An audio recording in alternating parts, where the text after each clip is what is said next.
In his first official outing, Nigel Scullion wasn't mincing words. Every time the Prime Minister wants to go out and tell you a good news story, he will be confronted by, you're the Prime Minister for Aboriginal Affairs, what's happening here? Why isn't this happening? And I said, you've got to be careful what you wish for, mate. But he said, no, I understand that. I understand that. I understand that I'm going to be responsible, and I should be.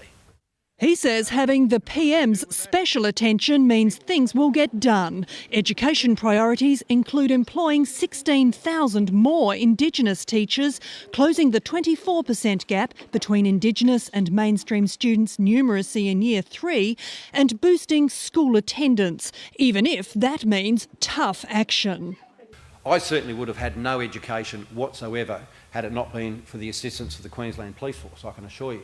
They knew where I'd go fishing. It was quite an intense thing. If you wanted a wag school, you'd get away for a little while, but not for long. They were onto us, and that was the convention when I was around. And sadly, not so much nowadays. But I do think that it's a very effective strategy, and I think we need to look to those programs that are an effective strategy. Conference delegates uneasy, preferring more carrot and less stick.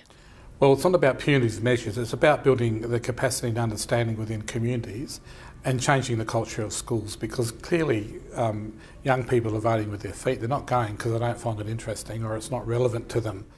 Later, Mr Scullion toned down the prospect of police rounding up children, but maintains while encouragement is important, enforcement is needed too. There are no excuses.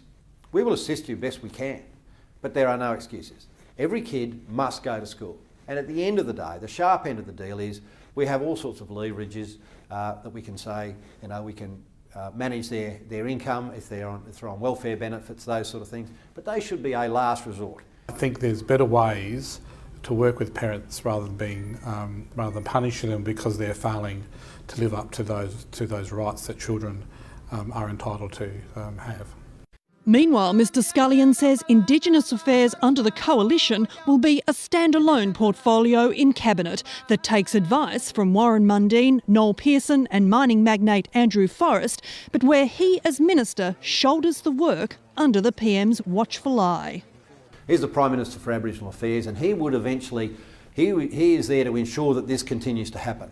I'm the mechanic, I'm the bloke in the workshop. Gets up every day to make sure that we implement the policy changes that we believe are going to make real change.